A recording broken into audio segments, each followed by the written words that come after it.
Hi, everyone, and welcome to another Author Spotlight interview. I'm your host, Mike Wolf, and with me today is Al Vitters.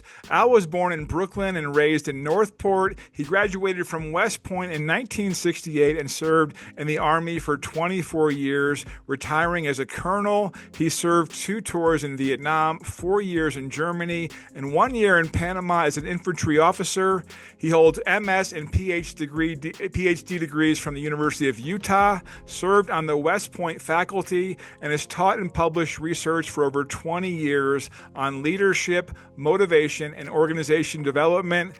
Hey, Al, welcome to the show. We're here today to talk about your phenomenal book, Foresight, Leadership Lessons for the 21st Century. How's it going? It's going really well. Thank you for being a part of this, and I'm glad to be here. So this book, let's dive right into this book. So far, so you write that true leadership begins with self-awareness in this book. Can you recall a moment in your life when you were called to kind of look inward with honesty? Well, I think this is a great way to start the topic because I'm a big proponent of Daniel Goleman and his writing and his book. He's written about emotional intelligence, which he calls a good bedside manner.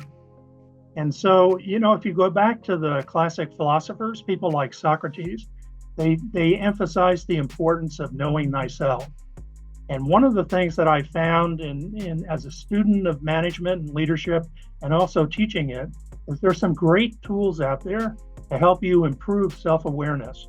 A few that I'll mention is, and most of these are available either online or many times in various locations, but the Myers-Briggs type inventory that can shed light on kind of how you think versus feel, how you judge versus non-judge, whether you're extroverted or introverted.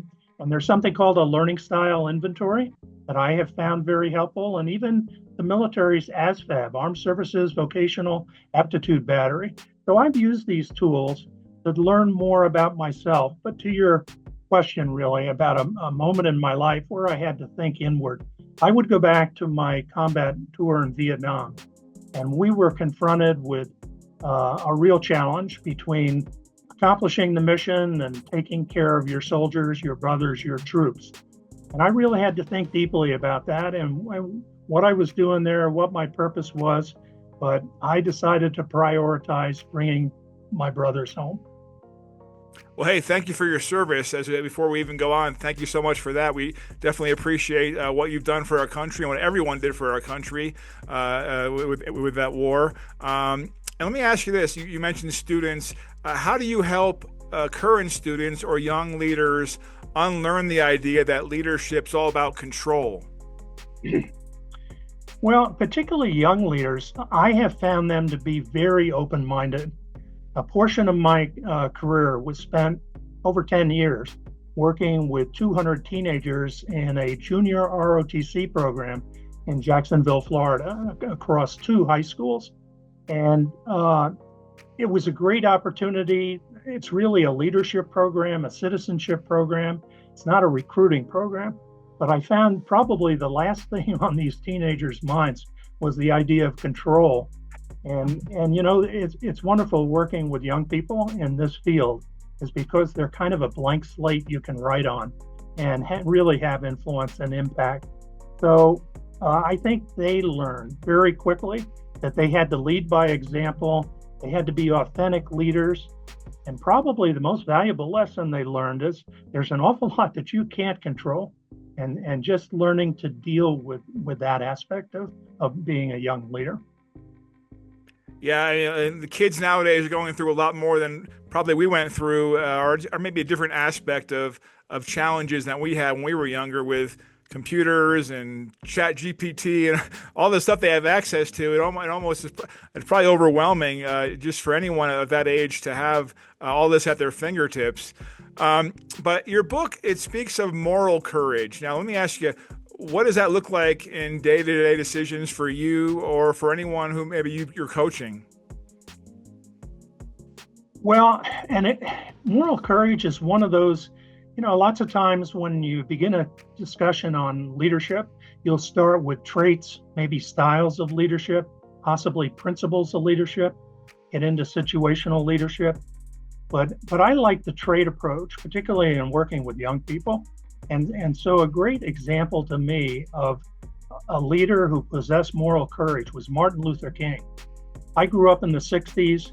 My wife was attending Temple University in the 60s. In the evenings, they would leave their dorm to get down to Philadelphia and watch fires burning.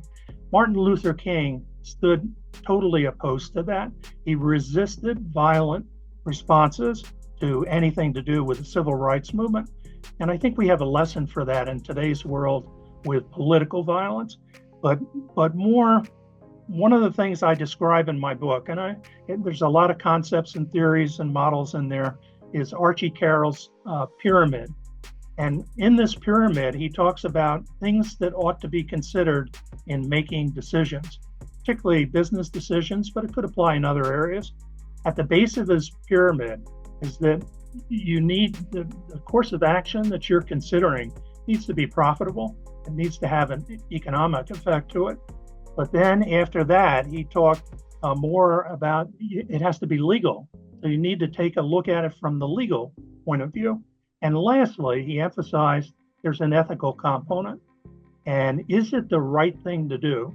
And he describes kind of a Venn diagram approach of these factors. And in the middle is that sweet spot where they all converge. And if you're making a decision and it's in that green area where everything's a go, then move ahead with it. That makes sense. And you mentioned, ethical kind of, I guess you would say foresight.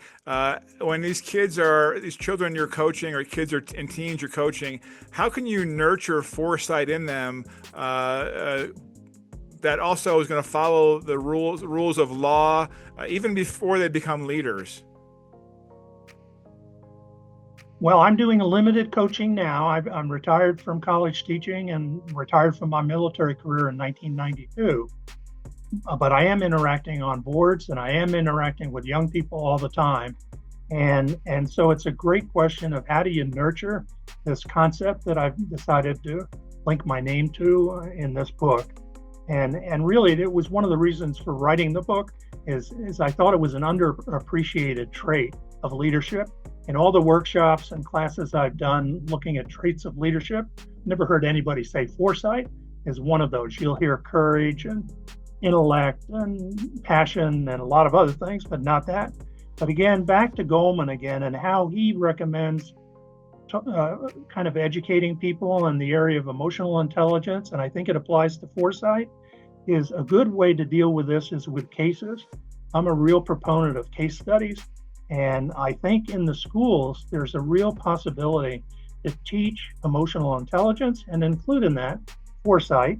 And, in addition to self-awareness, which we already touched on, a personal competence that Goleman mentioned, is self-regulation.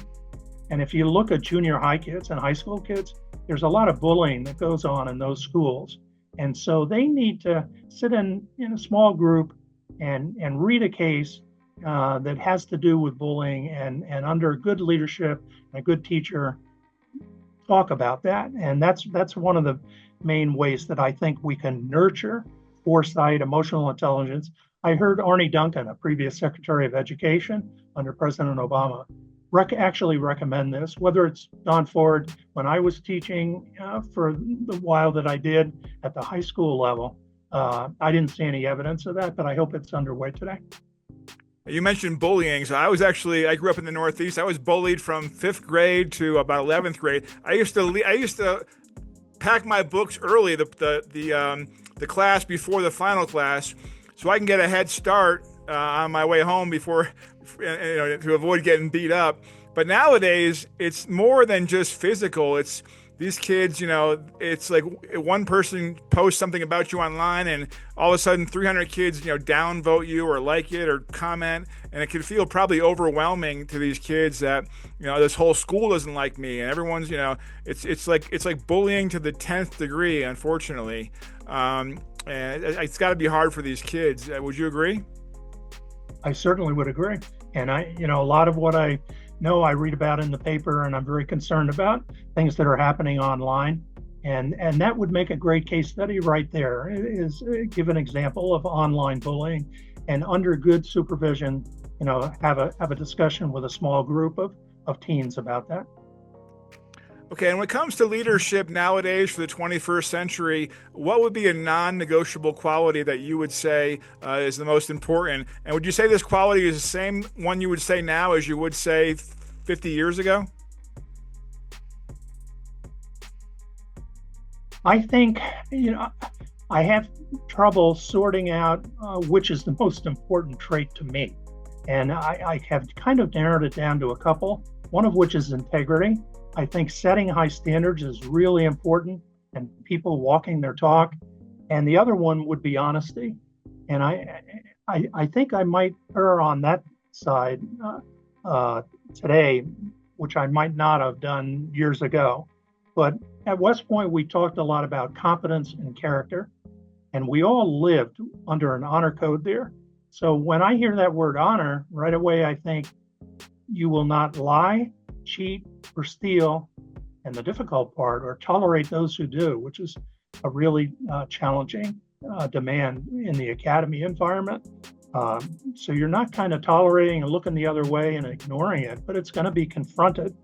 So I think today, in today's world where there's so much information overload and people, where do you go for the truth? And I think we have examples of leaders in our country today that seem to be untruthful from what's being reported. A lot of lying going on, if you will. And so I think young people, I think adults need to be very careful where you get your information from. And I know this. I have some preferences. I think you almost have to go to original sources of documents to sort that out. But I'd be very leery of the social media site of the day and all the bias that exists out there and people that aren't playing by the rules of the game. I totally agree. Social media, television, it's like it figures out which side you're on, and then it feeds you more and more of that same content to keep you deeply ingrained and separate us, more and more as a society, unfortunately. So speaking of foresight as a quality, you talk about foresight being kind of your like a mindset. Are there any daily habits that you do or you recommend to students to help shape their way of thinking? Well, again, this title of this book, Foresight, derived in part from how infrequently I heard the word cited in workshops and seminars and classes as an important trait. So you hear a lot of the others, as I mentioned earlier, but it's important to me because it enables you to kind of feel like you've seen something before. That's what foresight is all about. You're not encountering it for the first time. And so my book is full of cases and concepts and theories and models, and to help let somebody some tools that I think might be helpful. And again, not just for business leaders, not just for military leaders, but for church group committee people that haven't had the opportunity to have an undergraduate degree in management where they had a principles of management course or organizational behavior, an MBA, but want some information about organizations. So I think when you experience something with foresight, it gives you confidence. And confidence is such an important variable in the leadership equation. So you asked specifically about habits. And one of the things I discovered in my learning style approach was that I was very weak in reflective observation. And so I decided I better do something about that. And now, even today, not infrequently, in the middle of the night seems to be the time I do my best thinking, when I'll wake up and can't get back to sleep. And I'll kind of replay the day in my head and where I acted as a jerk or I could have handled something much better. And so that's a form of reflection, and that's what I'm talking about. And the other part is organizational reflection. I'm a big proponent of an after-action review. The Army that I joined, you could not say anything was not perfect, or you were not welcome in the organization. Everything was perfect, and by definition, almost. Well, today, I think as a result of Vietnam, that a lot of us were a part of and did some real soul searching. anything that the Army does today by way of a training operation or an exercise. And I would argue if you're in a church committee organizing a church fair, craft fair like we had this past weekend at our church, or if you're any kind of leader, after you do your event, take a few minutes later on after it's over to think through and capture in writing what went well, what went poorly, what didn't we think of, so that next year when you do it, you don't reinvent the wheel like unfortunately we did in Vietnam for 20 years. Hey, I'm up at night sometimes reflecting on things I made or mistakes I made 30 years ago, or something stupid I said, like in whatever in college. I totally get that late night thinking sessions that go on. It definitely happens to me as well. Let me ask you this: how would you say leaders can keep themselves visionary while remaining grounded in the present, especially in today's society with all this stuff going on? Well, I think that vision is absolutely essential to leadership, and a lot of textbooks and a lot of research that's been done support that. And some examples that come to mind to me are John F. Kennedy, when he had this vision of a man on the moon, and then he allocated all the resources and put them together to actually make that happen. I'm cognizant of our founders when they were meeting in Philadelphia, and Ben Franklin was accosted by someone who said, "Well, what are you giving us?" And he comes back with the reply, "A republic, if you can keep it." And so I think that's an especially important kind of insight to have in today's world. But the key, it's great to have vision, but you've got to couple that with a lot of management skills. I'm a big proponent. A lot of my book, I've written about goals and objectives, particularly objectives. In graduate school, I studied under George Odiorn. He was the founder of Management by Objectives in the 70s and 80s. And a lot of corporations and even the US Air Force adopted a Management by Objectives approach. So you've got to couple that vision with some sort of program to monitor progress and people to have their own goals that are supportive of the overall vision. And so I would say that key to all of that becomes execution, because all these goals and objectives are great, but how well they're executed becomes all important. Let me ask you this. Humility is often misunderstood when it comes to leadership. And nowadays, there's not a lot of humility. Everything seems to be, look at me, look at me. And the kids are probably exposed to this as well with social media. And do you consider humility a strength nowadays, and do you consider it harder to come upon in today's society?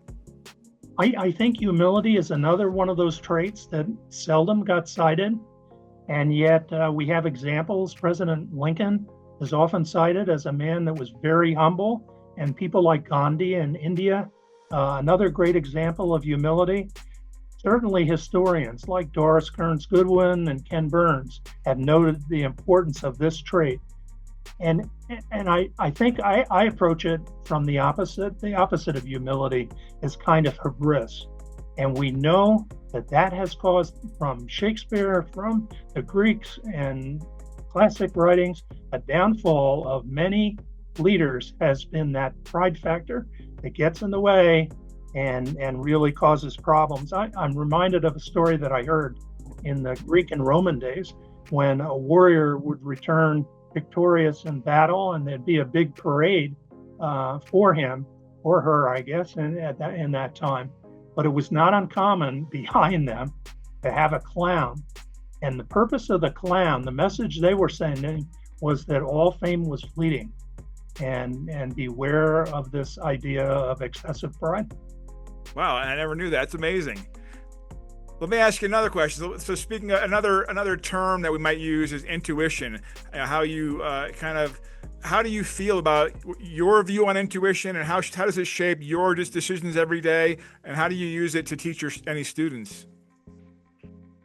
Well, in my book, I discuss, it's not a very long book, and so there are a lot of topics in there, and I do have a lot of citations and references for people that get interested, maybe in some of these tools that I mentioned earlier, the inventories or the instruments you can take. I've got references in there you can turn to. But under decision making, probably the most common decision making style is the rational. And that's the one we kind of all know. Define the problem, collect information, select courses of action that you think might fix the problem, and then execute. Once again, so important. And then go back and evaluate. So that's the problem solving model. And they did some research at the Army Research Institute of successful generals about what it was they did that made them generals. And they said that they were all effective problem solvers. So any little insights about how to be a better problem solver, just that model I would hope, can be helpful. But that's really, I think intuition is doing things with your gut. And if you're an experienced leader and you've been there a long time, and that may be a pretty good way. And it's recognized in the literature as a valid decision-making approach. But if any of those conditions aren't there, and the organization is kind of new to you, you're facing problems nobody's ever faced before, I think you need to be aware of intuition as being, kind of a good approach to decision-making. So often leaders they learn by failing, as a lot of people do. Failures lead to changes, which lead to future success. Do you have any leadership lessons you learned the hard way through failure or through a story? Can you tell us about it and how it changed your outlook? I have a lot. How much time do we have? Did you think? Give us the best one.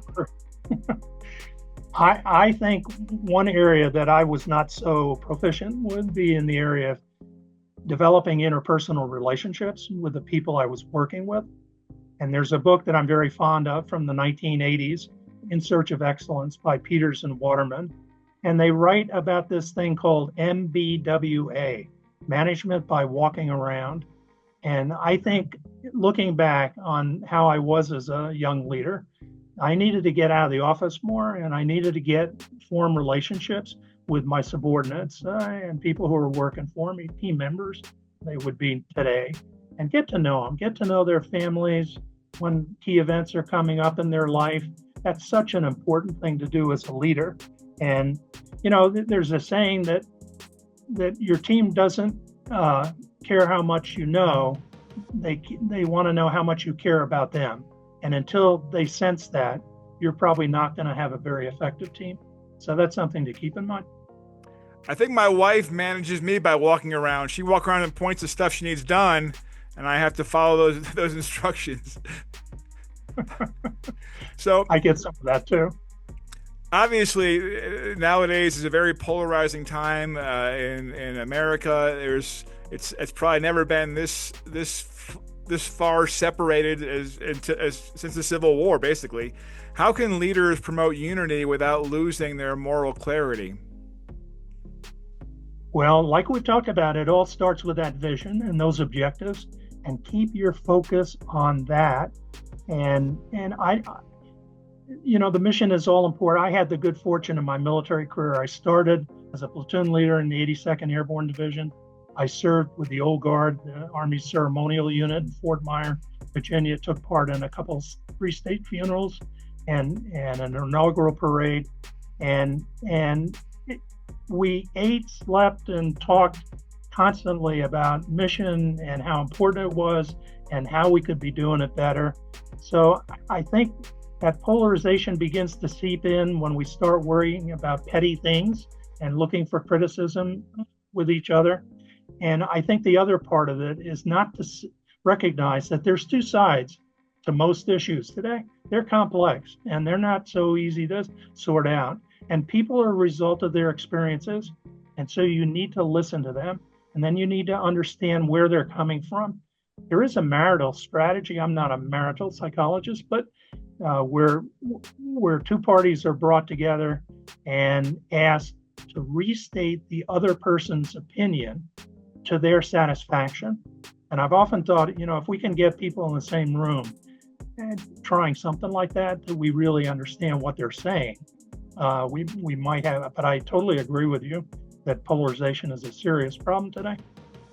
My mother always said about politics was left, right, they're all crooks. The truth lies somewhere in the middle. It's probably true. Yeah. So you've been in some high stakes roles, in the military especially. How do leaders manage fear without becoming reactive? Well, I think the first thing is to recognize fear is real and it's human and it's natural and it can be expected. And in my opinion, the best way to overcome it, and in my own personal example, since I was in what would be regarded as frightening situations, is through training and maybe through foresight, maybe through understanding these cases, reading about different situations like the one you're in. Military does a lot of contingency planning, role playing, simulation. All of that can kind of create that experience that maybe you've seen it before. I had the good fortune, I believe, before deploying to Vietnam as a young lieutenant, to have gone through the military academy experience. We were all required that we're going to Vietnam, which we all were. There were infantry to go to airborne training and ranger training. And so I was being prepared for what I was going to encounter over there. And I found myself so busy managing all those things that I had learned in training that I was meant to be attending to, that I could understand where somebody sitting in a foxhole wondering if you're going to be there tomorrow would be extremely fearful, maybe to the point of not being able to function. But it's that idea of preparation, training, and then coupling it with a role that demands a lot of thinking. That makes sense. And I mean, just I think about going to Vietnam nowadays, days for the kids nowadays, and if this had to happen in 2025, and I wonder how different things would be if the modern era 18-year-old kids had to go through the same thing you guys did. I'd be interesting to see how that would take place. Let me ask you this. So, a lot of organizations kind of become complacent. They resist change. How can a single leader spark transformation in that organization from within? Well, once again, I think it's, first of all, you need to recognize that it's natural to want to resist change. I mean, change can be really dangerous. People are going to have to potentially learn new skills. They don't know for sure that they're going to be able to learn those. Think about artificial intelligence coming on board, and maybe you're a senior in your 40s, your 50s, your 60s, you're in a job is so important to your self-definition and your purpose and your meaning in life. That's one of the things I learned from Fred Hertzberg in his writing about motivation theory at Utah. But, they have a good reason to want to resist change because maybe they're not up for it. So you've got to let them know you recognize that. I had a professor in grad school that said, remember, things that don't change remain the same. And most people, they don't want the same, but they don't want a drastic revolutionary change, and they're reluctant about that. So if you're facing a situation like that where you have resistance to change, you need to involve the people that are working with you in that process. So they need to be brought along with training and with all the decisions that need to be made. I think that's so important. Okay. Now, if I was a CEO who came to you for advice and said, "Hey, Al, look, I got this workplace, man. I inherited it from the previous CEO. It's completely fractured. It's full of toxic culture, individuals, attitudes. What advice would you give me to turn things around?" Start by reading Foresight. I have a chapter, everything's short, but I put in there the things that after over 30 years of teaching these subjects and then experiencing and doing it in a lot of my military assignments that I kind of wish I had known. And again, if you use the citations and references, but culture is such an important topic. It's the way we do things around here. And it consists of the rituals of the organization, the symbols, even the language.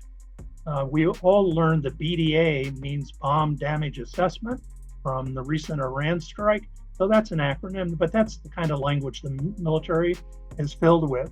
So I think it's important to realize those are the elements of culture and that culture can be changed. People can be moved on or moved out that are really resistant of change that has to be. And hopefully you can help them transition and land safely. But there needs to be some sort of training involved. Can change culture and recruiting and bringing new people into the jobs. Policies can be trained. I think the thing that really needs to be noted by that new CEO that you mentioned is they may be the source of the toxicity. It is not uncommon that frontline managers or senior managers are the source of toxicity due to their self-centeredness or their narcissism. And there's good research that's come out in recent years about toxic leadership, and I've talked about it a little bit. So that CEO ought to recognize that maybe they're the source of the problem. I'm a big proponent of Ken Blanchard's servant leadership, and you turn that pyramid upside down, and then the role of a leader today is to provide the information and the guidance and the resources. People want to do a good job, but they often don't have the resources to do it, or they're given a ridiculous kind of suspense. I'm not a big advocate of make it happen. Usually when things are made to happen, usually quickly and hurriedly, and things don't turn out so well. So I'd be reluctant about that. But I like Jay Conger's writing. He has written about leveraging the spotlight of leadership. So leaders are in the spotlight. And the higher up that totem pole they go, you know what is more visible. And that's what warrants leaders. He's got a great training film out on leveraging the spotlight of leadership. Awesome. So if you could extract one principle from your book and instill it into every single world leader, what principle would that be and why? Well, this is a tough question and a good question, but I usually start and end with lead by example. And I know that's a cliche and everybody's heard that before, but that is so important. And I heard General Schwarzkopf, who was an instructor of mine at West Point, and I greatly admire as one of the leaders of this generation who has passed, but he led the first Gulf War, had to bring together an alliance of many nations and deal with an army that supposedly was the Iraqi army going to be victorious no matter what. But he was giving a lecture one day and I was listening to him. And the insight that he had is, beside leading by example, he caveated that with, whenever your people are doing something they don't want to do, make sure you do it with them. So if you're burning the midnight oil for that project that needs to be the next day, the example he cited, military has PT tests, and if it's raining and bad weather and somehow the platoon leader finds a way to sleep in late that day or not be a part of it. And the other part of this that interests me, which is why I answered the way I did, is there was a famous child psychologist, and parents were going to him looking for advice on how to be better parents. And he said, and they asked him, what is the secret to being a good parent? And he said, it's very simple, word and deed. What you say, you must mirror in your behavior. So that's where that example comes in. So if you're telling kids not to do things, but you're doing them, or they see you doing them maybe when they're asleep, but really are watching, observing everything, word and deed have got to be the same. And I thought that was great advice and kind of enlightened the subject of lead by example a little more. Awesome, Al. Well, this has been an amazing interview. Obviously, your knowledge is overflowing when it comes to Foresight. And hey, we're going to put your book, the link to your book, down below. So if you're watching this now, there's an Amazon link to Al's book, Foresight, Leadership Lessons for the 21st Century. That link's right down below in the description. Al, thank you so much for all the information you gave us today. It was great talking to you. We wish you all the best, and thanks for being on the Author Spotlight Show. Thank you so much for having me. Take care.